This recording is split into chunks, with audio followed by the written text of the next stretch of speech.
te ginnaaw yàlla ak waa kër docteur yi lii mooy fagaru bi gën a wóor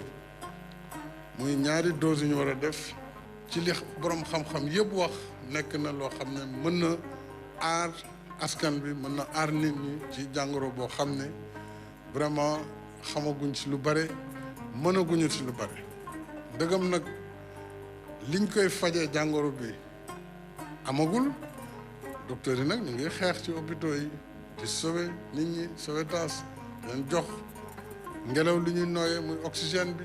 di def seen kem kattan ngir faj waaye nag balaa ngay faj ba fagaroo yàlla mën na la sutura bokk na ci li ñuy fagaroo ñàkk bi di vaccin anti covid mu doon ñàkk bu jafe am ndax àdduna yëpp ñoo ko soxlaan juróom-ñaari milliards doomu aadama moo tax réew moo dem même ñu koy defar amuñu lu doy pour seen population bu ñu yàlla suturalee nag ba ñu am si as tuut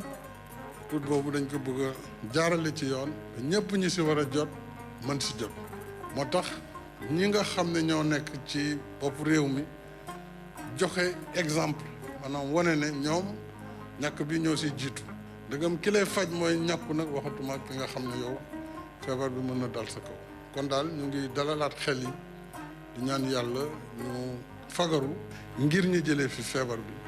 li mu lor si doomu aadama bëri na dañuy ñaan yàlla rek mu yemale ko fii te loolu nag bokk na si ñu ñàkku te continuer di takk masque yi si nu anam yu mu waree di respecter lépp loo xam ne moom la waa kër docteur def a ngi sant ñëpp di gërëm ñëpp wasalaam. asalaamaaleykum mbokk téléspectateurs yi ñuy seetaan ñu gërëmaat leen bu baax a baax sargalaat leen amaat mbégte toogaat présenté waat leen seen émission takkusaan ni ñu koy defee rek ayu ba si nekk altine lay doon ba alxamis jàpp 16h 17h ñu gërëmaat buur bi subhaanahu wa taala moom mi ñu mayaat kattan ak tal ak fekkee ba ñu fekkee waat ayu bés bi noonu la ñuy jaaree nuy kilifa diine yi nuy kilifa aada yi nuy ñëpp ñu nga xamante ne ñoom ñoo ñuy seetaan takkusaan ak ni muy tëddee saa su ne xam ngeen ko xanaa ñu fàttaliwaat leen ko rek ci actualité la ñuy dox ak lépp lu nga xam ne dafay ñoŋal sunu dundin tey nag macha allah ñu nar a waxtaanee li nga xamante comme ni ñu koy waxee rek saa su ne dañuy waxtaanee ay ONG waxtaanee ay mouvement waxtaanee ay association parce que ñoom tam ci askan wi la ñu bokk ba pare en plus que ñuy indi pàcc yu am solo ci li nga xam ne moom mooy réew mi moo tax tey ñu daal di fiy dalal nag ONG juddu ñoom lañ fi daal di dalal bu ñu nuyoo ba pare dinañ daal di dugg nag ci seen liggéey ci seen ponk ak fi ñu tàmbalee ak yëpp dañ ko daal di waxtaanee nag ak Bathie Mboup mu nekk directeur juddu ñu ngi lay nuyu bu baax Bathie am mbégte dalal la si plateau Takkusaan. waaleykum salaam soxna Awa ñu ngi lay nuyu di la ziar di la remercier ci invitation bi di nuyu également téléspectateurs ak téléspectatrices yu RTS yëpp ñaan yàlla ñu tàmmalee waxtaan bi ci bismillahi rahmaani rahim yeggale ko ci alhamdulilahi rabbil alamin te mu nekk njëriñu askan wi yëpp macha allah xam naa ci kanam tuuti rek ñu daal di dugg nag ci li nga xam ne mooy ponk yi ñu daal di ci dalal tamit Omar Fall moom tamit mu nekk chef d'entreprise moom it nag bu bokk ci ONG juddu am ci foo xam ne jaar na fa ak ñoom moom it ci kanam dinañ ci daal di yaatalal ci waxtaan wi Omar ñu ngi lay nuyu di am mbégte dalal la ci plateau Takkusaan. ñu ngi lay fay Tata Awa ci invitation bi comme ni ko suma grand suma mentor Bathie Mboup waxee di nuyu tamit waa Sénégal yëpp di nuyu kilifa diine comme ni nga ko waxee di rafetlu bu baax invitation bi ndax bëggoon nañ lu yàgg wane suñu bopp ci média bi xëy na tey la ko yàlla dogal ñu nuyu Sénégal yëpp macha allah ñu am mbégte bu baax a baax comme ni ñu koy waxee rek saa su ne waxee ngeen ko fi ngeen ko war a waxee ci RTS nee naa leen mooy télé bu mag bi macha allah njëkk a juddu njëkk a baax yàqul dara nag mais da ngeen waxee ko tamit émission bu mag bi émission bi di Takkusaan émission phare bi nga xamante ne askan wi ñoo ko bëggal seen bopp moo tax nag askan wi dañ fiy toog di fi wax tamit li nga xam ne moom mooy ñoŋal li nga xam ne mooy sunu dundin moo tax tey ñu daal di rek xool ONG bi nga xamante ni ñoom la ñu dalal tey ñu ngi ko créé depuis 1989 dañ ko créé booba ak léegi xam ngeen ne ay at la ñoom ñi fi toog tey def naa ne bu fekkente ne tamit ay nekk gane nañu àddu tamit ay tout tànk lañu woon defe naa ne macha allah bàcc tey mu jëw dox ba nekk li nga xam ne moom mooy directeur bi loolu mbégte la bàcc ñu nuyuwaat la ci li nga xamante ne moom mooy ONG bi nga xamante mooy ONG juddu comme ni nga ko waxee ngeen def nag ay jéego yu am solo mu ne lu baree bari fesalu leen ko ci ndax da ngeen koy def ci suutura mais def ko ci tamit ci ndimbal def ko ci tamit ci jàppale li nga xam ne mooy askan bi mais nag buñ ci tolloo dama ne da ngeen di génn nag won askan wi fi nga xamante ne foofu ngeen toll ci jéego yu am solo yi nga xamante ne def ko en tant que directeur lan nga may wax ci loolu. waaw donc dañuy déjà fàttali juddu nan la soqee ko ndax day am solo fekkente ne peut-être bii mooy suñu première sortie ci télévision nationale ñu expliquer un peu la naissance de l'ONG am na ci solo parce que juddu mi ngi dooree ci atum 1989 benn sénégalais moo ko créé mu ñuy wax Jean-Marie Edmond da Silva ñu gën koo xamee ci Jeannot ay jamono en 88 dafay àndoon ak ay xaritam Sénégal ñëwoon vacances bi ñu ñëwee vacances ñu gis ni que pendant les heures de cours dafa amoon xale yu bëri yu nekk ci mbedd mi bi ñu gisee loolu tubaab bi nag loolu xawoon leen jaaxal ay belge lañu woon ñu ne Jeannot mais comment se fait-il que pendant les heures de cours xale yi di nekk ci mbedd mi jamono jooju mooy jamonoy système double flux bu amee ñi jàng ci suba ñi jàng si ngoon bi mu leen ko expliquer ñoom ils étaient tellement choqués que bi ñu delloo Belgique ñu ne ñoo il faudrait que ñu def dara pour xale yooyu c'est vrai que jamono jooju peut-être public bi mënul woon phagocyter tous les élèves qui sont au Sénégal donc pour décongestionner un peu juddu ne woon nag ñoom kon Jeannot ne leen lenn lañ mën a def pour dimbali xale yi ñu yóbbu leen ñu jàngi ci école yu baax parce que ay xale lañ yoo xam ne seen waajur seen loxo jotu seen ginnaaw pour que au moins ñu mën leen assurer seen avenir donc ci loolu xel bu rafet boobu Jeannot amoon moo tax ñu créé juddu depuis 89 di jël xale yi en charge di leen fayal loolu peut-être ci kanam xëy na mun nañ ci dellu soit bu la neexee tam mun naa ko développer mun nga ko développer waaw donc li nga xam ne nii moom la juddu di def nag bi ñu créé associé au ONG bi c'est qu'en fait dañuy dem ak benn système de parrainage donc xale yi nga xam ne nii ay néew gi doole lañ ay njirim ñi nga xam ne nii ngeen baal ma ci kàddu gi dañ leen abandonné ak ñi nga xam ne ni seen waajur ñu ngi dund waaye seen loxo jotu seen ginnaaw ñooñu la ñuy jël en charge di leen fayal seen jàng depuis la classe de CI jusqu'en terminale dans les écoles privées de Pikine et de Dakar bu ñu amee bac également ñu accompagner leen ñu def formation professionnelle d'au moins de 3 ans pour ñu am seen bachelor bu ñu amee seen bachelor nag ñu accompagner leen nan la ñuy demee defaree CV nan la ñuy demee ci ay entretien en entreprise ba nga xam ne ni wóor na ni kii tàggat bi mat na ñu daal di koy yeewi mu demal boppam nag donc boobu ba léegi y a des centaines et des centaines de jeunes yoo xam ne ni bénéficié wu nañ ci aide ONG boobu man mii tey yàlla tabb ma nekk directeur bi depuis plus de 13 ans ñoom ñoo ma jëloon en charge bi ma nekkee xale ma jàng am suma bac dem université def suma économie ba fa laa amee suma master en économie rurale et puis may continuer également di jéem a def li nga xam ne nii moom la fi Jeannot tegoon ñu jéem a xool ñun nan la ñuy def ba yeggal ko ci benn niveau bi donc ci kaw loolu aussi au-delà de aide scolaire bi également dañuy intervenir ci domaine santé ndax bépp xale boo xam ne nii feebar nga ONG bi moo lay jël en charge quel que soit le coût de l'intervention ñun ñooy fay ñun ñooy jënd médicaments yi di la traité ba yàlla mayaat la jàmm ci kaw loolu aussi tamit am na aide alimentaire ponctuelle yoo xam ne dañ koy def yooyu yëpp dañ koy jox famille yi chaque weer saaku ceeb diwlin ak yi demee noonu mais lépp ci sutura boo gisee 89 ba léegi du ñuy gis ci télé yi du ñuy gis c'est parce que en fait nit dañ ne booy def da ngay def te yàlla rek moo tax jarul ngay nekk di fësal di xumbal ak yi demee noonu donc loolu moom moo tax mais du càgginu dañuy làqatu wala yi demee noonu mais nag comme que jamono dafay dox 89 ak 2022 yaakaar naa ay ati at dox na ci les choses changent et puis am na foo xam ne nii foofu lañ nar a jëm incha allah fii ci kanam tuuti fii ak ay at wala fii ak ay weer donc ñu ne nag kon jot na ñu génn wax ak sénégalais yi nga xam ni peut-être ñoom ñoo ngi fii yàlla am lu mu leen dénk am lu mu leen suturaal pour que ñoom aussi ñu mën a ñëw jàpp ci liggéey bi nga xam ne nii moom la ñuy def muy dimbali xale yi pour jéem a lutter contre l'analphabétisme lutter également contre la pauvreté mais également contre la délinquance ndax xale yi bu fekkente ne ci famille yu démunis lañ nekk bu ñu amul encadrement amuñu leen di jàppale rek boo moytuwulee mun nañ jël yoon boo xam ne nii du gënal seen i waajur kon nag ñun ñu ngi lutter sur différentes formes ci côté santé côté éducation côté également délinquance bi donc loolu yëpp nag je pense que tey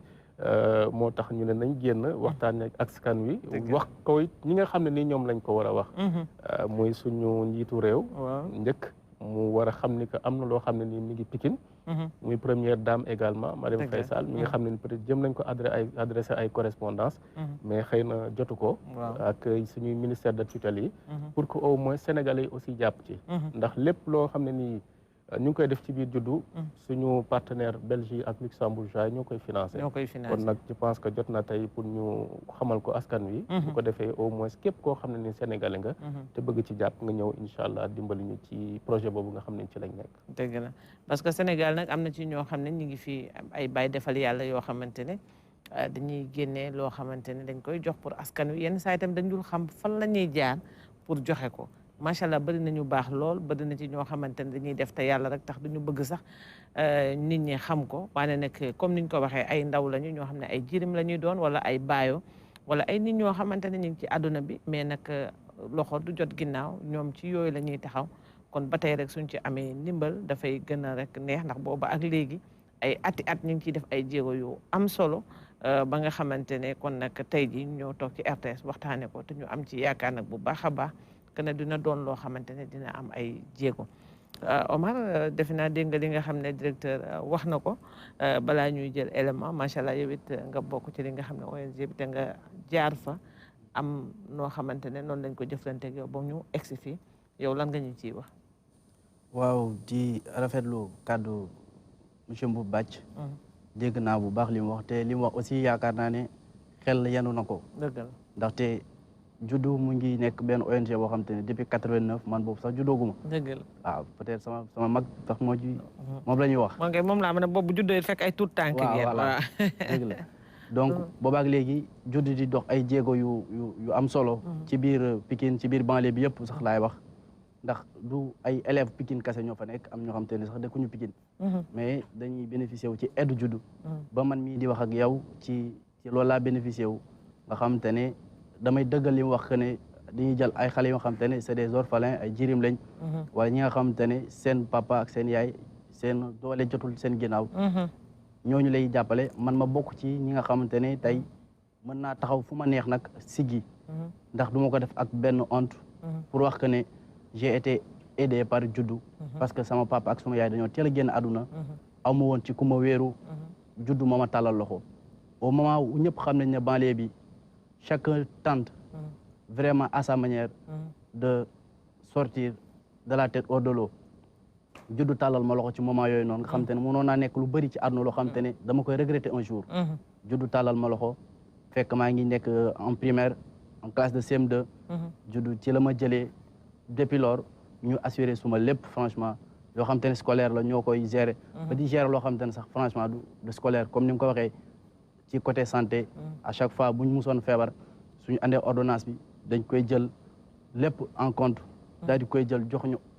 garab yi ñu soxla ak lépp loo xam te ne dañ ko soxla pour suñu wér gu yaram donc juddu nekk na loo xam te ne léegi nekkatul lu ñuy présenté Pikine wala ci banlieue bi peut-être li ñu ñëw si télé bi tey dañ koy présenté pour que ñu xam ko au niveau national wala ñu gën koo xam ndax am na ñoo xam te ne ñu ngi koy dégg xam nañ ko dégg waaw ñu gën koo xam comme ni ko Bathie waxee am ñoo xam ñu ngi dégg juddu mais yaakaaruñ ne ONG wala boo xamante ne tey gisuñu ci ñu bëri dugal ci seen loxo te tey ñu bëri war ci ma dugal seen loxo ndax Sénégal ñëpp xam nañ ne lu amul pëccëxoo rek ñu bëri duñ ci bokk te juddu day def loo xamante ne da koy def ci calme ci sérénité lu kenn yëgul ci sutura moo tax nag lu bëri nit du ko yëg mais en fait loolu laa amoon ci ay kàddu yoo xam te dama ko ciy dolli ndax juddu dimbali na man ak samay morom yu bëri yoo xam te ne tey waroon nañu fekk ci yeneen situation tey juddu moo ñu génnee ba tey bu ñu rëccee loolu ñu koy sante juddu bu baax ak tubaab yi macha allah am na solo Bàcc dama bëggoon dem rek mais foog ma dellu si waat ci yow balaa may dem jëli élément bi comme ni nga xamante ne ONG bi noonu lay doxee naka ngeen di fexe ba xàmmee nit ñi nga xamante ne seen loxo du jot seen ginnaaw ak ñi nga xam ne dañoo nekk ay baayoo nekk ay jirim ndax dafay am ay demandes yoo xamante ne moom lañ leen di def naka ngeen di def ba mën a xam loolu pour organiser ko. waaw donc dafa am ay préalable. C'est vrai que via le système de bouche à oreille maintenant Pikine ñu bëree bëri xam nañ juddu. xam nañ ko waaw. donc naka la ñuy def ba recruter xale yi c'est qu'en fait il faut que parent bi ñëw def déjà une demande manuscrite bu muy adressé à l'équipe de juddu. demande yi c'est au mois de novembre de chaque année. Parce que dafa am après ay enquêtes sociales yu ñuy def donc période bii may wax ak yow nii commencé nañ enquêter pour ñu war a jël pour déwén incha allah. donc vous imaginez un peu banlieue bi demande yi moom jour bu ñu ubbee liste yi am na ñoo xam ne sax ndeysaan dañ leen di maso bu ñëwee dañ leen di ñeewantal ndax dañ ngay gis ñoo xam dañ siy fanaan si ñuy ñëw fajar. donc bu ñëwee ba gis leen bu ñu taxawee suñu siège bi suñu yaram dafay daw. donc dañuy bëri donc bu ñu defee demande yi après dinañ def ay enquêtes sociales. enquêtes sociales yi ci famille la ñuy dem nag. même bu fekkente ne on a 100 demandes wala 150 demandes on fera 100 wala 150 familles. Il y a tout un tas de questionnaires yoo xam ne ni dañ koy laaj parent bi. ak alentour yi également. bu loolu weesoo dinañ def benn test ak xale bi. boobu suñu bureau lañ koy defee xale bi parent bi du yëg ndax am na question yoo xam ne lu ñu waajur bi doon nëbb. xale bi dinañu ko wax dina leen ko wax dëgg donc pour gën ñoo leeral. mais ci kaw loolu également du ñam foofu. dinañu xool aux alentours du quartier. ndax Pikine ñu ñëpp a xamante ndax kooku en réalité lam ñuy wax dëgg la am du dëgg bu ko defee ci kaw loolu la ñuy jéem a xool pour sukkandiku nag daal di def sélection priorité nag est donnée aux orphelins ñi nga xam ne nii peut-être seen i wàjju dunduñu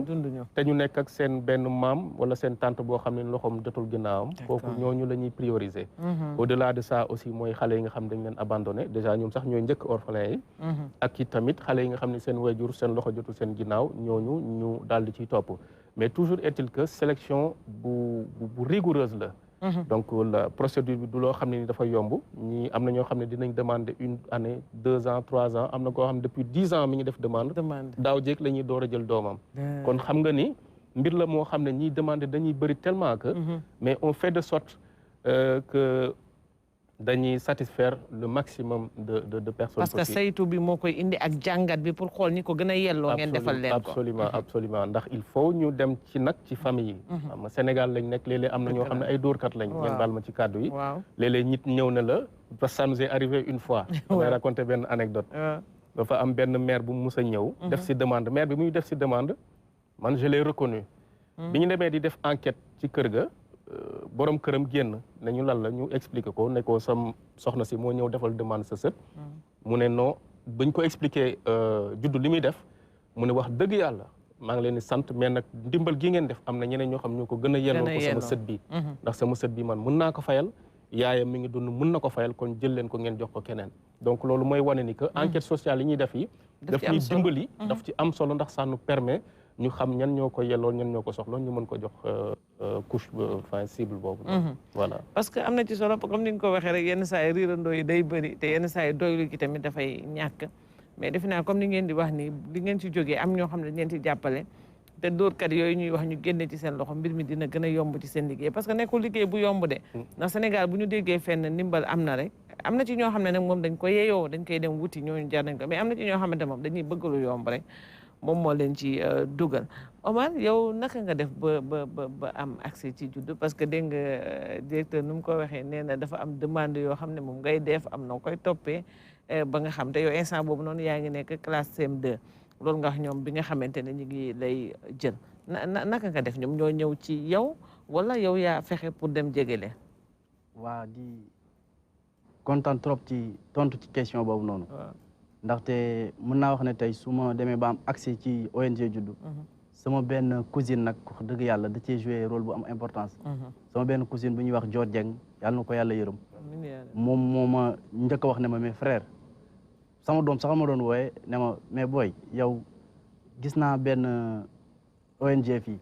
di dimbali xale yi nga xam te ne seen i parents dañoo décédé di leen fayal seen aide te yow dama gis ne da nga am talent ci jàng bi macha allah mais ndimbal boobu boo ko amoon dina gën a yombal say mbir bon comme jeune rek affaire jeune ma ne ko waaye taluma li nga wax damay fubali mais jour boobu laa gis nit ko déterminé parce que jaral na ko mu jooy daf ma fekk ci boolu may daf ma yëkkati na ma yow est-ce que nit nga parce que sa avenir laa lay wax ngay tal lekk ma ne ko mais damay añ mu ne ma añ amul jógal ñu dem ma jóg ànd ak moom naaj bi tàng jër c'était vers 13h ma ànd ak moom ñu dem ba côté technopole bi ndax fa la chaise bi njëkkoon nekk ñu dem fa ñu expliqué ñu ne léegi fii dañoo tuxu ñu ngi gazelle ma ànd ak moom ba gazelle ci yoon bi sax maa ngi koy tooñ di ko wax ne ko mais yow naaj bi tàng na yërëmoo sa bopp munoo man lu ma jaral daal mais man naa teg foo xam te ne di nga casé wu ñu ànd foofu moom mu def demande bi ba mu defee demande bi daal di ñëw toog ci kër gi quelque temps ñu war a def test yi war a def enquête ci noonu ma toog ba benn jour rek daanaka inscrire woon naa sax école pour ba ma amee entrée en sixième inscrire woon naa benn école bu nekk Pikine ba pare ci lañ ko wooyee moom téléphone ne ko sa élément bi nga fi andi woon Omar Fall juddu jël na ko ba mu ma ko waxee man gaw ma ko woon sax nag mu ne ma léegi da ngay jug lu mu gën a gaawee ñu dem fa ci lañ demee foofu ma fekk fa suma grand bàcc mbuub ak ñoom anesthésie à l'époque ñoo fa nekkoon ñu accueillir ma franchement avec les bras très ouverts ma nekk ak ñoom ñu xamal ma tamit juddu ndax dafa am ay normes yu muy doxee juddu dafa am ay règlement intérieur ñu wax ma règlement intérieur juddu li juddu di bañ kañ la xam te ne élève bi juddu jël dafa am ay heures yoo xam dafa war a nekk parce que heures yooyu da ngay jàng au delà de heures yi ngay jàng école boo wàccee juddu day am ñeneen ñoo xam dañu jël ay répétiteurs fii da nga fii ñëwaat di jàng bu heures yooyu jàllee aussi bëgguñu gis élève juddu muy taxawal ci mbedd bi parce que mënuñu la fekk ci mbedd bi pour dimbali la ba pare fekkaat ci mbedd bi gannaaw bañ la dimbalee donc am na ay règlement yoo xam te da nga koy respecté ma topp ci règlement yooyu ba tey yàlla dimbali ma macha allah mu doon la am solo parce que dafay am solo bàcc ñu xam yenn saa yi mbir yi nu muy tëddee parce que olof Njaay ko wax nee na tungu ne du teew ñuy nataal parce que nag dafa am yoo xamante ne bu ko defee dañ koy daal di fësal ndax gis nga li ñuy def nii macha allah ñu ngi gërëmaat président Macky Sall bu baax a baax ñu koy nuyuwaat di ko sargal ci liggéey bu rafet bi ak taxawaayam parce que dafa doon nit ki nga xamante ne ndaw ñi dañ koo jaral lu ne dama gis fu mu dem fu mu def discours rek ndaw ñi daf leen fay bàyyi xel bu baax a baax moo tax yu mel nii bu amee bu koy xam naa ne dina ci am jéego yu nga xamante ne da koy dolli rek ci li muy def ndax moom mi ngi ci yoon bi moom macha allah mi ngi ci yoon bi xëyu ndaw yi ñor na ko jàng ndaw ñi yor nañ ko parce que gis nga tout récemment li nga xamante ne mooy jàngalekat yi jéego yi nga xamante ne def nañ ko fi bu mu fi ñëwee ak léegi li mu def ci njàng mi ak njàngale mi kenn dootu ko naatamle kooku moom dañuy rek teg ci baaraam xam ne ne macha allah def na ci jéego yu am solo kon yii tamit buñ koy def tamit ba tey rek dem ay jeunes la ñu may tamit dañuy gën a toppaat rek li nga xam ne mooy tànk président pour que gën a mën a rek def ci seen gox loo xamante ne day am solo léegi nag balaa may dellu si waat ci invité yi damay dem régie jëli ji élément bi dellu si waat ci plateau bi bu ko defee ñu daal di yëgale waxtaan bi. dañ fi nekk yàgg na ndax man sama doom bi mu nekkee CI ba léegi mi ngi judd yaakaar naa ça fait des années ba déwén lay def bac ñu nekk nag ci ONG bi nag yàgg na ak Bàcc Mbuub di liggéey mu nekk nag liggéey boo xamante ne liggéey bu métti la parce que yor ay xale dafa métti te tamit parents yi nekk Belgique nga xamante ne nii démarche yeeg yooyu yëpp Bàcc nekk ci ak équipe am di nekk ak Jeannette ak Mayna am na ñeneen ñu fi nekkoon ñun ñu décidé def benn bureau parents yi def bureau bi pour jàppale ko pour liggéeyam gën a facile ah parce que nag niñ ci xool mooy nii dañu nekk ci askan bii li ñu taxoon njëkk motivé pour ñu jug mooy juddu dafa soxla woon terrain bàcc wër fu ne dugg ci maire yi wax lu ne man ragaluma la may wax parce que loolu dafa métti woon ndax nag location bi dafa métti amuñu terrain boobu kenn aménagé wul fee technopole bi ba tey technopole bi tey saturé ba léegi nii amagul c'est difficile kenn fekk suñu ko ci ñun parents yi ñun volontaire yu jàppale ko ci liggéeyam. Babacar Sow di maître artisan di président artisan yi nekk fii au niveau de Pikine nekk président parents d'élèves yi fii judd di liggéey ak ñoom ci wàllu xale yi ñu wooñu di ñu joxati ay ndimbal yoo xam ni yi depuis bi nga xamee ni mbas mi ñëw na ci dëkk bi ba tey biñ ko yégee ñi ngi jàppale père de famille yi ci seen kër jiitu loolu ñoo leen musa yor di leen jàppaleel seen doom di leen fayal seenum njàng ci école yi ñu nekk jëlaat ay professeur ci biir école bi fii ci biir ONG bi ñu leen fii jàngal ay cours de renforcement di leen dimbali ci wàllu médical di leen conseiller ci sur toute la ligne. maa ngi nuyu ñëpp di nuyu bàcc di nuyu Zenet di nuyu Mbaye Mar di nuyu ñëpp yàlla may ñu wér a gudd fan wax dëgg yàlla bàcc taxawu na suñu njaboot bi surtout man mi ba mu mettee moo ma jàppale ak Zenet maa ngi koy ñaanal yàlla bàyyi ko fi mu yàgg fi lool yàlla may ko wér a gudd fan lépp lu mu sombi si xale yi yàlla àggali ko bisimilahi rahmaani rahim waa di ñaanal tamit suñu tubaab yi nekk foofu jàppale suñu njaboot parce que koo xam ni xamoo ko mu jëlal sa doom di ko fayal ba ko roog sa doom di am li mu bëgg di leen yónnee ay yëre di leen yónnee xaalis di leen yónnee ceeb kooku amuñu ay fayal te am nañu ay mbokk yu ko mën a def te kenn defu ko. macha allah mu doon élément bu am solo bàcc lan ngay wax si élément bi. waaw donc ñooñu ngeen dégg ay parents d'élèves lañ. kenn ki sax daanaka xàmmee naa ko je pense que mi ngi fii RTS. en tant que agence de sécurité de proximité. ñoo xam ne nii juddu moo jël en charge seen i doom ñoom aussi. am na ci kenn koo xam ne wax na ci lu am solo ndax lakka dalee man ba ma nekkee élève juddu ba ni may nekkee tey directeur bi. jamono jooju président bi ak ñi fi nekkoon doon nañ def ay pexe. ay jéego sax laay wax. pour que maire bi may ñu benn parcelle de terrain ñu mënoon fa samp suñu siège mën ko tabax ndax juddu sous location la nekk depuis 89 ba léegi. loolu antuwul man bi ma ñëwee yàlla tabb ma fa ma nekk fa directeur jëm naa dox nag dëgg yàlla depuis jamonoy daawoon ñaanjaay xam nga boobu léegi yàgg na pour ñu may ñu terrain mais malheureusement dañu doon ne terrain mun nañ leen ko jox mais à condition de lii alors que nag une ONG ñun duñ ko politiquer donc loolu moo nekkoon suñu divergence ak ñoom ba tax ni loolu jox ñu woon terrain ba maire yi mujjee jàll yëpp ku ci nekk daal ku ñëw rek dañ dem présenter le projet wax la li nga xam ne nii moom moo fi nekk pour au moins ñu mën a taxawal suñu mbir yàlla dogalu ko ba daaw suñu partenaires yi décidé nag comme que nguur gi wala ñi fi nekk ci dëkk bi joxuñu ñu terrain nañ jënd suñu bopp donc ci la yàlla dimbalee ñu am benn kër bi ñu doon jaay foofu Pikine ñu jënd ko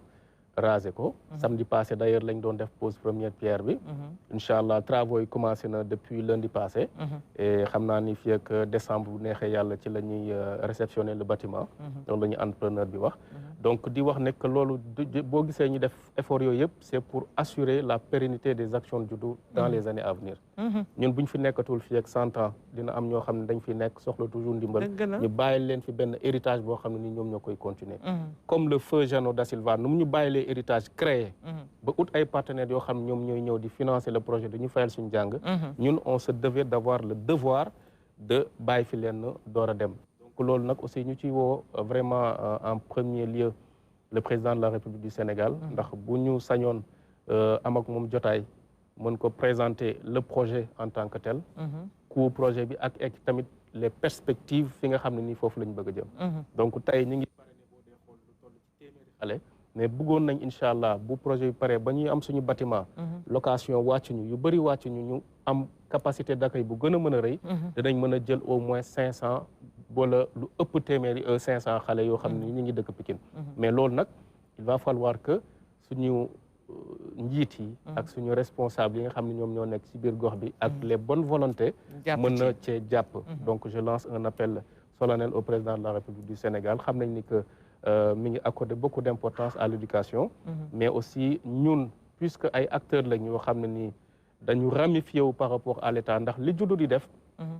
collectivité locale moo ko waroon def avec l'acte 3 de la décentralisation wala État du Sénégal mais nag bu fekkente ne dañ koy def boobu ba léegi di dem ci ñoom te gisuñu ñu ñuy gunge wala gisuñu ñu ñuy dooleel loolu daf ñuy xaw a metti te xam naa ni peut-être président daf koo jotagul rek mais bu ko jotee normalement war nañu mën a gisee toog waxtaan ñu présenter ko le projet ndax mooy suñu kilifa fi nag ci Sénégal donc booy def un projet de plus de 100 millions de francs CFA nar ko def pour les Sénégalais pour les Pikinois je pense que njiitu réew mi yoon la ñu gisee ak moom toog waxtaan échanger ci xool naka la ñuy def ba ñoom aussi ñu mën ñu accompagner ci wàllu woowu la première dame également via sa fondation nous lui avons adressé ay correspondance pour vraiment gis nañ jàppale gi muy jàppale néew gi doole gi ñoom aussi ñu mënoon cee jàpp donc mais jusqu'à présent amuñu retour donc c'est le lieu pour ñun aussi ñu lancer ko un appel vraiment bu fekkente ne mu ngi ñuy dégg ñu xool naka la ñuy def ba sénégalais yi les purs sénégalais mën a jàpp ci projet bi c'est un projet boo xam ne nii ñin ñi ñoo ko moom askan wi ñoo ko moom néew gi doole gi ñoo ko moom ak bépp sénégalais boo xam ne nii nekk nga fi bëgg dimbali te xamuloo fooy jaar juddu mi ngi fii donc te ñun suñu lépp ci transparence lañ ko teg amul benn xaar ma yàlla wala ay jël ñu la neex amul doo gis mukk juddu benn xale boo xam ne sant na mbuub wala muy sama jarbaat wala sama rak amul moo tax saa suñuy dox dañuy dox ak la tête haute ndax kenn du ne ñi dañuy parparloo ci xale ñuy jël wala ñu duñu leen dul jël dama dégg sa biir kàddu nga naan Pikine rek ndax ñi ngeen di jël Pikine kese la ñuy yem waa ci département de Pikine la ñuy yem la ñu yemagum bien que sunu bëgg-bëgg moo doon def ba ñu élargir ko un peu partout au Sénégal mais bu dee Pikine gi ñuy nekk déjà avec le nombre d'habitants qu'il y a là-bas ñu am déjà ñun ay jafe-jafe pour mën a phagocyter ñooñu ñëpp ñi nga xam ne dañu soxla donc moo tax ñu ne nañu commencé gum foofu waaye nañu nekk gum foofu bu yàlla defee ba doole ji gën a bëri nag incha allah ñu mën ko étendre un peu partout au Sénégal mais sëgam fii lañ nekk gum ñu am fa terrain di war ko tabax xeebuñu ci ciment wu kenn xeebuñu ci feeru kenn xeebuñu ci xalaatu kenn non plus parce que lépp lu ñuy def rek askan moo tax dëgg na message vraiment boo xam ne bëggoon naa ko lancer bu ma dégloo vraiment intervention parents yi parce que ceeb yi nga gis ñuy joxe diwlin ñu ngi ñuy joxe loolu jamonoy Covid bi la woon dëgg na de 2020 jusqu'en 2022 chaque mois famille bu nekk dinañ la jox saaku ceeb jox la saaku diwlin safla butéel diwlin jox la saabu jox la ay masque pour au moins ñu mën a suturlawu en plus xeexaale dañ doon wax voilà xeexaale woon Covid bi ndax dañ leen doon wax nañ toog seen kër yi xam nga nit buy toog këram te mu nekk góorgóorlu bu génnul jaay fonde wala mu jaay cere du mën a dund kooku boo ko toogleewoo këram te joxoo ko lu mu suturlawoo loolu dafay metti moom la ñuy wax bu nga nekkee ci réew mi ku ci nekk ci pàcc bi nga nekkee dafa am yëngu-yëngu boo xamante ne yow war nga ko cee mën a def absolument comme ni ñu koy waxee rek xalangu dajul suuf su nguur gi defee côté bi ONG yi def fi mouvement yi def fi association def fi ku nekk defal te def ko nag te yàlla rek tax day am solo parce que gis nañu que ni Covid bi moom nee naa leen ba tey mi ngi ci réew mi xanaa dafa wàññeeku te ñu ñaan yàlla mu gën a dañ gis nañu que ne ñaari at yi daf fi tar li mu fi def yëpp xam nañ ko mais gis nañ kilifa diine yi dugal ci seen loxo kilifa aada yi tamit def ci ay liggéey yu mucc ayib kon yéen tamit su ngeen ci defee loolu tam dañ leen di wax ngàcce ngaalaama parce que yéen tam nekk ngeen ak ay ñoo xamante ne xam ngeen ne ñii dañoo néew doole dañ leen war jàppale loolu tam dañ koy rafetlu bu baax a baax Omar loo si bëgg doole si loolu waa li may dolli ci li bàcc wax rek mooy ci côté surtout bi mu wax bi muy lancé appel que ne gis nañ ne tey lancé nañ appel son excellence monsieur le président de la république Macky Sall di ko tamit lancé soxnaam su baax si la première dame Marième Faye Sall ci juddu soxla na ndimbal ndimbal bi ñuy wax nag mooy comme ni ko bàcc waxee nëbbuñu li ñuy def jot nañ am suñu terrain def nañ suñu première pose pierre li ci des mooy tabax ko nu nga ko waxee xeebuñu ci dërëmu kenn ciment wu kenn wala suufu kenn wala te it xalaatu kenn waaye li may gën a dolli foofu rek mooy comme tey ñëw nañ ci télé waxee ko fi ku ne xam ne ne loo ñëw wax ci télé ñun rek buñ génnee fii yow dina am ñu la woo ñu bëri pour ñaan la ndimbal kon dina am ñu bëri loo xam dañoo war a dooleeku si ñun kon am na loo xam surprise lay nekk ci juddu ci ay nit yi war a ñëwaat di def ay demande laaj na tamit ndimbal bi gën a yokk ci ñun loolu laa doon am lu may dool ci ay kàddoom di rafetlu kàddu yëpp bàcci juddu fu mu jógee ak bu fu mu toll macha allah yal na jéego yi gën a yokk mais fan ngeen xalaat jëmaat ak juddu waaw fu ñu xalaat jëm mooy gën a yokk rek ndax jamono ji metti na jafe na ci parents yi ci xale yi tey ñu ngi toll ci téeméeri xale yi ñuy jël bu ñu sañoon déwén du ma ne dañuy def dama ne bu ñu sañoon dinañ jël ñaar téeméer déwén jéeg ñetti téeméer bu ñu demee nag ba capacité peut-être xëy na mu toll fenn fi ah ñu gën a xalaat leneen lu gën a yaatu maanaam créer loo xam ne nii dina mën a jël 1000 élèves 1500 élèves genre benn école communautaire boo xam ne nii xëy na parce que c'est juste des idées comme ça comme que da nga wax dans les perspectives donc loolu dina mën a tax ñu mën a jël beaucoup plus d'enfants mën leen dimbali mën leen encadrer mën leen teg ci yoon ba nga xam ne nii ñoom dinañ génn ci délinquance ci pauvreté bi mën a tegu ci yoon donc dama fàtte woon sànq préciser que ni bi sama partenaire yi ñëwee fi au mois de mars on avait rencontré le maire de la ville de Pikine monsieur Abdoulaye Thimbo que je remercie d'ailleurs au passage parce que biñ ko rencontré il a été très sensible à la cause de Judu ba tax na il a décidé qu'à partir de l'année prochaine tout élève de Judu qui obtiendra son bac mairie de la ville dinañ ko may une bourse de 3 ans pour mu mën a def formation professionnelle via la DAS bi nga xam ne ni madame Penn moo ko jiite ñu remercier également madame Penn parce que rencontré nañ ko mu confirmer ñu que ni maire jox na ko nu mu tuddati ndigal ne que à partir de déwén bépp élève Judu bu am bac bu fekkente ne école yi ñu nekk en partenariat xale bi bëgg na fa jàngee ñu yóbbu leen foofu ñu def seen formation donc kooku benn acte la boo xam ne déjà c'est quelque chose donc moo tax ñu ci woo yeneen maire yeneen communes yëpp maire Pikine Ouest également monsieur Cheikh Diop aussi mi ngi ñuy jàppale vraiment mi ngi ñuy encadré ci côté institution lépp loo xam ne dañ ko soxla et tamit je sais que le projet lui tient à cœur donc ñuy wax ne que rek ibbi nañ suñu loxo vraiment ñëpp bépp doom pikinois ak bépp doom sénégalais boo xam ne nii éducation ñor na la pour ñu mën ñëw jàpp ci suñu projet bi nga xam ne nii ci lañ nekk mais perspective yi moom incha allah ñi ngi ci donc incha allah xam na bu ñu fi ñëwaatee déwén dinañ la wax fi nga xam ne nii fa lañ jógee ak foofu lañ yegg si ak fi nga xam ne peut-être foofu lañ ko bëgg a jëmale ci at yi di ñëw incha allah xam naa bu siège bi pare sax di ngeen dellu si waat daa defaat beneen communication ñu gën a jàllale li nga xam ne mooy mbir mi yenn saa dama koy wax dama naan liggéey yi day am solo des fois da ngeen nëbbatu nag ba judd ndax nee nañu nag jaan bu bëggee mat li mu doon day nëbbatu ci paxam bu ngeen nëbbatoo nag ba egg fi ngeen egg nag macha allah bu ngeen génnee ñu xam ne ñii yor nañu dara pour ñu dollil leen dara du jafe comme ni nga ko waxee waaye defe naa tamit yéen a ngi xalaat que ni siège boobu ngeen def noonu ci li nga xam ne mooy département de Pikine ngeen gën ko yaatal ci li nga xamante ne mooy yeneen département yi ak yeneen communes yi xanaa bien sûr gis nga dañuy wax juddu Pikine rek mais juddu mi ngi Géejawaay mi ngi Ginnaaw Raay mi ngi Kër Massar mi ngi Malika ndax xale yu bëri ñi ngi dëkk Géejawaay léegi ñi Kër Malika ñi Kër Massar bon c'est vrai que Pikine lañ dëkkoon après ñu toxu donc boo dee xool ci département yu bëri juddu mi ngi ci enfin am nañ fa ay élèves maintenant suñu yéene wax naa ko sànq mooy bu ñu sañoon juddu nekk ci région bu nekk ci Sénégal ñu am fa siège di dimbali ay nit parce que xam nañ ni gox bu ne tey soxla nañ dimbal boobu noonu maintenant nag loolu dafay soxla accompagnement bu état du Sénégal accompagnement collectivités locales yi accompagnement également nos ministères de tutelle ñoom aussi adressé nañ leen ay correspondance jusqu'à présent amaguñu benn retour donc j'espère qu'à l'issue de ce plateau dinañ jot suñu message ba mun ñu contacter ñu jéem a xool naka ne ndax liggéey bi seul le président ne peut pas tout faire. Il faut mu am ay ministres, il faut mu am ay députés, il faut mu am ay directeurs, ainsi de suite, ainsi de suite. Donc suñu ministère de tutelle ñun ñi nga xam ne ñu ñoo nekk ci gox yi goxaat yi di leen dimbali ci yenn mbir yi ci yenn jafe-jafe yi kon yaakaar naa kenn gënul yelloo tey juddu que ñu toog ak ñoom waxtaan ba ñoom ñu mën a dugal seen loxo ci projet bi nga xam ne nii moom lañ nekk depuis ay at. wax nga ko sànq nee nga jaan xaw ma man nag sama wolof taxu ko sori noonu. jaan bu bëggee mat saman day nëbbatu. mi ngi noonu donc boobu ba léegi boo gisee ñu ngi doon génn nag dinañ doon def ay interview parfois via les réseaux sociaux léeg-léeg ñu dem am ay télé ñu invité ñu dem échanger ak ñoom mais dafa am fu ñu nekkoon am fu ñu jëm donc loolu moo tax tey nag ñu ne il faut ñu génn gën a xamal askan wi ci li ñuy yëngu gën a xamal nos responsables yi nga xam ñu ngi ci dëkk bi ci li ñuy yëngu pour que ku nekk aussi mën ci ñëw jàpp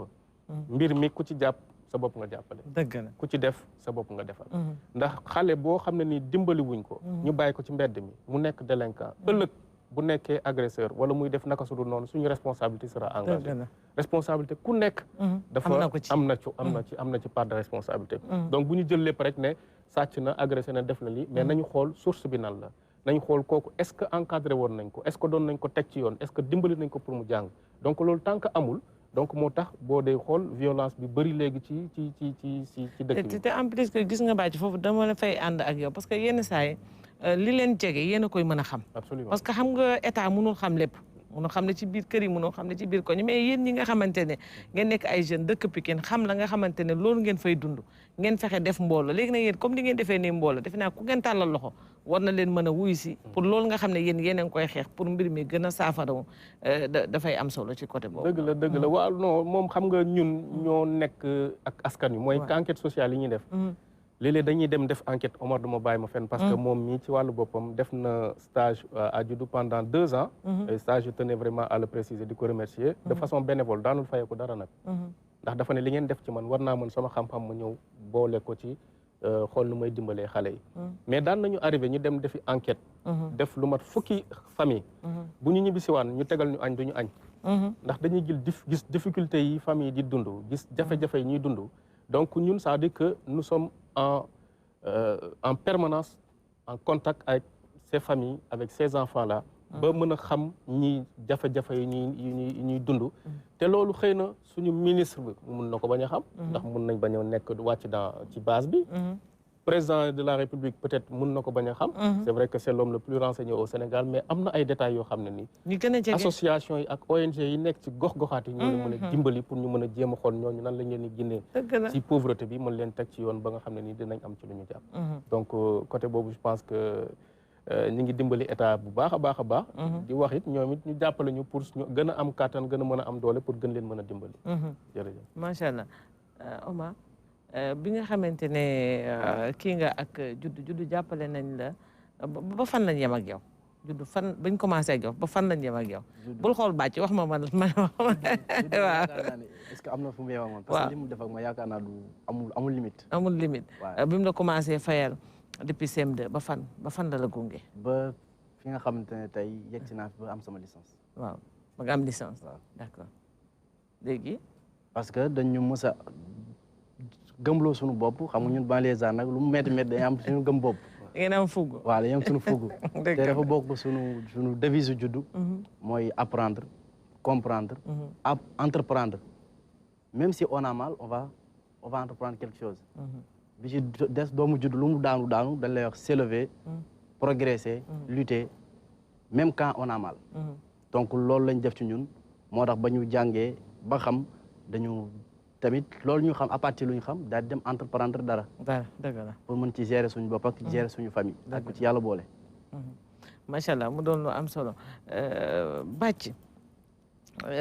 tey jii xam nga juddu dafa bëri ci ñoo xam ne nee nga jàppale na lañ ba ci yow mi nga xamante ne tey yaa nekk directeur bi ndax ñooñu mu jàppale ñëpp tey xam nga ñëpp peut-être ñëpp du ñu yem amandoo koom-koom mais am na ci ñoo xam ne yàlla du leen wàcc ndax ñoo ñu ngi geesu juddu ñi fa jaar ñëpp te yàlla wàccu leen ndax ñu ngi geesu juddu. waaw c'est vrai que question boobu c'est une question qu'on me pose très souvent. mooy ancien élève juddu yi am na ci ñoo xam ne ñi ngi ñëw jàppale ci seen xam-xam dinañ ñëw di dox ay cours xale yi gratuitement am ñoo xam ne nii développement personnel dinañ ñëw wax xale yi naka la ñuy def bu ñu amee bac ni ñuy defaree CV mooy accompagnement bu ñuy def et que récemment am na benn kuréel bu ñu taxawal ñoom anciens élèves yi mooy l'association des anciens élèves de juddu et que ñoom décidé nañ que ñu commencé nañ sax di cotiser chaque mois pour xool ñoom aussi naka la ñuy ñëwee jàppale ñu ci construction bâtiment bi c'est vrai que jusqu'à nos jours du moins amu ci kenn koo xam ne nag parrainé na benn xale c'est vrai que am na ci ñoo xam ne yàlla dimbali na leen ñu am benn situation bi et donc c'est le lieu également de lancer un appel à ces anciens là ñu mën a ñëw jàpp ci mbir mi ndax bu dul woon juddu tey ñoom duñu yegg fu ñu yegg si kon nag day di yoon ñu mën a ñëw dellu si waat xool naka la ñuy def pour dimbali xale yi nga xam ne ñoom ñoo fi nekk di remercier ñi nga xam ne nii peut-être ñoom ñoo constitué cette association des anciens fas yéene xool ñoom nan la ñuy def pour dooleel ñu pour kàttanal ñu ba nga xam ne nii au moins dimbal gi ñu defoon ci ñoom dinañ sentir ni que ñu ngi koy def aussi si seen rakk yi waaw parce que ku ci nekk tey war nga mën a jël benn xale ne xale bi kat man maa ko féetewoo war a mën a def weer bu jot am loo xamante ne moom la yëkkati teg ko ci seen loxo pour yéen tamit mu oyofal leen li nga xam ne mooy yeneen li nga xam ne moom ngeen di def parce que dama koy wax souvent Sénégal yenn saa yi nag du ñëpp parce que olof Njaay neen bu ñëpp yemoon am ñu gedd seen cër ñooñu taxu ñuy wax mais dafa am ci ñoo xamante ne du ñu xam seen démb te démb moo tax ñu naan tey kon tey bu fekkee dafa am foo xam ne da nga fa jaar ñu jàppale la te nga xam ne jafe-jafe ci nga nekkoon ba ñu jàppale la mais da nga war a retourner waat jàppale waat xale yooyu nga xam ne dañu am jafe-jafe man loolu laa gëm moo tax ma laaj ko laaj boobu bu fekkee am na ci ñoo xamante ne ñi ngi ci jaar ci dem am yàlla teral leen te defuñu ci li nga xam ne loolu lañ ci war a def loolu moom du loo xamante ne lu baax la mais bu fekkente tamit am na ñoo xam ne ñu ngi koy def am na ñoo xam ne amuñu mais am nañu seen xam-xam am na ñoo xam ne seen doole parce que joxe du xaalis kese am na ñoo xam ne dooleel seen doole la ñu yore am na ñoo xam ne seen xam-xam la ñu yore am na ñoo xamante ne koppar la ñu yore léegi nag dafa am ñoo xam ne nag ñi yor koppar gi nag moom ñooñu ñoo dul nangoo laal koppar gi ñooñu nag la ñu wax ne nañu génnee koppar gi ñëw dugal ko ci li nga xamante ne mooy ONG bi nga xam ne daf leen a jàppale ba tax na lu baree bari yëguñu ko ñu dellu si waat ci ñooñu jàppale waat xale yi nga xamante ne dañ koy soxla yooyu tamit day am solo ci li nga xam ne moom mooy mbir mi xam naa ne bàcc di ñu ci rajo wax des na tuuti na mais xam naa peut-être ci biir laaj yenn saa yi di nga seq ak nit laaj te am foo xam ne doo fa egg ak moom su fekkee am na loo xam ne bëgg nga ko egg askan wi te laajuma la ko lan lay doon. waaw je pense que def nañ tour bi ndax expliqué nañ un peu juddu nu mu soxee ko di santaat di gërëmaat te ñaanal ki nga xam ne ni moom moo tax juddu ñu créé ko au Sénégal muy Jeannot da Silva di ñaan yàlla suuf sedd ci kawam ndax nit la woon koo xam ne ni ku fonkoon éducation la nit la woon koo xam ne ni moom aussi il était de famille défavorisée yàlla def mu teel a tukki demoon bitim réew donc bu demee ba moom mu am cette jeune de créer cette ONG pour aider les enfants donc tey dañ koy rendre vraiment un vibrant hommage keroog rendre nañ ko un hommage vraiment à titre posthume bi ñuy def suñu pose première pierre bi ndax lii lépp moom la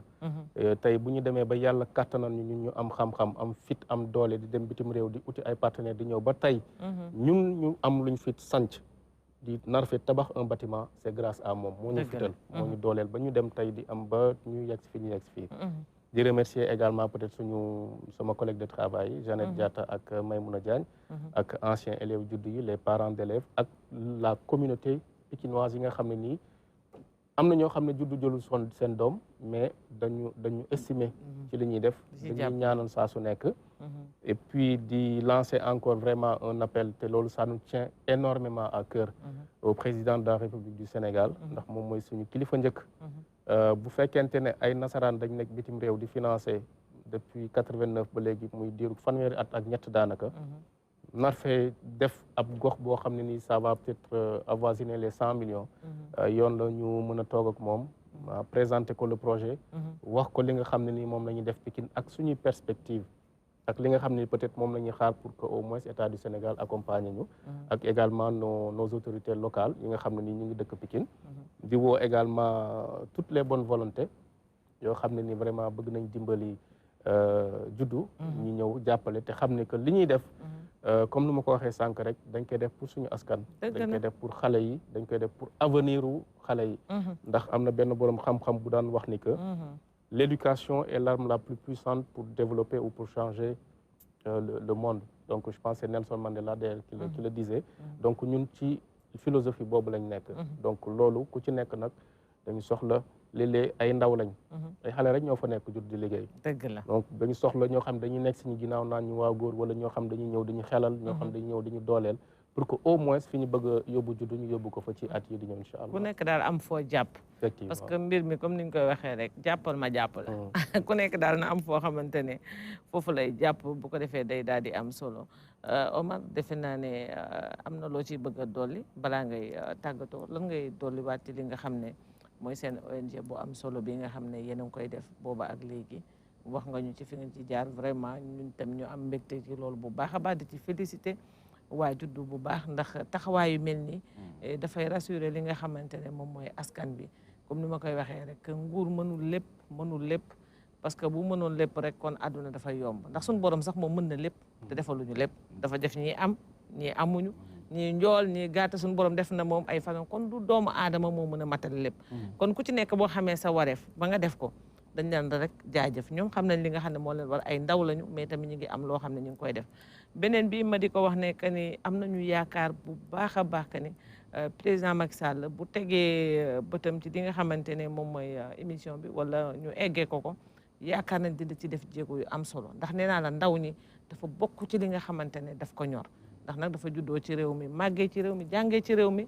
xam lépp lu nga xamante ne moom moo nekk ci réew mi président buy wax da ngay xam ne kii sénégalais pur la parce que xam na li nga xamante ne moom mooy suñu ay réalité du parce que dañ fi toog rek mu nekk président de la république ñu koy waxal lu ko neex déedéet dañuy wax la nga xam ne moom la ñu xam ci moom ak yéeneem ci li nga xam ne moom mooy askan bi defe naa loolu moom xam nañ ko ci moom te defe naa ne daal am nañ ci yaakaar bu baax a baax lan nga ciy dolli balaa ngay tàggatoo. waaw li may dolli ci loolu mooy comme ni ko Bathie waxee ñu appel bi ñuy lancé yàlla na yegg ci nopp yi nopp ñi nga xam te ne la war a dal waaw ñi nga xam te ne ñooñu war a apporter seen aide ku ci mel dañ koy commencé ci sunu maire de la commune